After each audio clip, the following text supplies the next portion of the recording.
L-iskema tal-Community Workers ilha mill-2009 toffri xogħol lil madwar 600 persuna fuq ir-reġistru tal-qatt li hemm differenti taħt din l-amministrazzjoni u għalli kull ħaddiem qed jingħata drittijiet kollha skont il-liġi. Qabel l-2013 ħaddiem parti minn din l-iskema kien jieħu 75% tal-paga minima u ma kellu ebda drittijiet.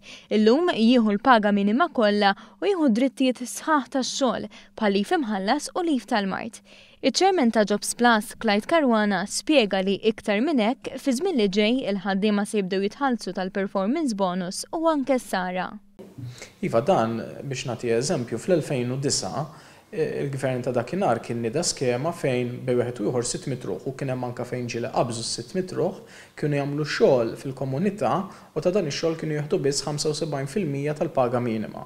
Però madankollu ma kellhom l-ebda dritt u jeddijiet bħal ħaddiema oħra. La kellhom sick, la kellhom leave, jekk xi ħadd iweġġa assolutament ma jieħu xejn. Dan ovvjament ma setax jibqa' jsir la darba l-gvern dejjem kien huwa kontra il-prekarjat. Fl-arsijat l-iskema spiċċat f'kontroversja għax it-Times of Malta rrapportat li minna il-General Workers Union se taqla iktar minn 8 miljun euro. Bil-gvern jispjega li l-General Workers Union repet sejħa kompetittiva u iktar minn hekk mill-flus li ddaħħal trid taqta l-ispejjeż bħall-benefiċċji tal-ħaddiema u tmexxija tagħha. Id-dettalji li njora reporter il-Partit Nazzjonalista fit-Times of Malta Ivan Camilleri. Jiena l-ewwel reazzjoni tiegħi kienet qed nitkellem hawnhekk fuq il-ġurnalist is-Sur Camilleri kienet sorpriż għall-aħħar u diżappuntat ukoll għaliex is-Sur Camilleri min-naħa tiegħi bħala Chairman Eżekuttiv tal-Jobs Plus tajtu d-dokumenti kollha li jkonċernaw din l-attività. Kull email li dejjem bat lis-Sur Camilleri dejjem weġibtu u qatt ma ħrabt il-mistoqsijiet tiegħu.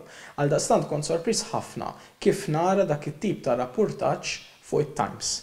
Jien għalija kien b'mod disonest għall-aħħar fil-konfront tagħna. Fil-fatt, tajb li ngħidilhom li llum stess is-Sur Camilleri jogħġbu jerġa' jibgħatilna 6 mistoqsijiet u jiena ġejt weġibt dawk is-6 mistoqsijiet. Fuq l-informazzjoni li ta' Camilleri kiteb l-Arċisqof Charles Scicluna li fit-tweet il-ħadd tkellem dwar skema tal-missija bil-General Workers Union tirreaġixxi bi kliem jibes. Il-General Workers Union qalet li huwa tal-missija li l-Arċisqof għażel jirkab il-karu politiku tal-Partit Nazzjonalista u jingħaqad miegħu f'attakki fuq il-General Workers Union.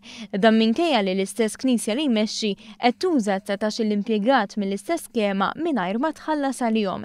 Il-General Workers Union staqsiet għaliex l-Arċisqof qatt ma talab ġustizzja meta l-entitajiet tal-Knisja kienu jużaw lil dawn il-persuni li kienu qed jitħallsu biss 75% tal-paga minima.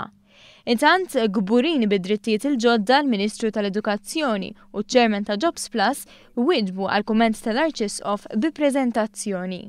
Il-Ministru Bartolo u jiena attendejna għall-laqgħa ġewwa l-Kurja fejn laqgħana l-eċċellenza tiegħu l-Arċisqof Scicluna kien hemm ukoll membri oħra tal-Kurja spjegajnilhom eżatt dwar x'inhija l-affari fehmu aħjar fil-fatt ukoll l-isqof illum aktar tard wara dik il-laqgħa ħareġ jgħid li iva jirrikonoxxi li dawn il-ħaddiema jingħataw aktar drittijiet.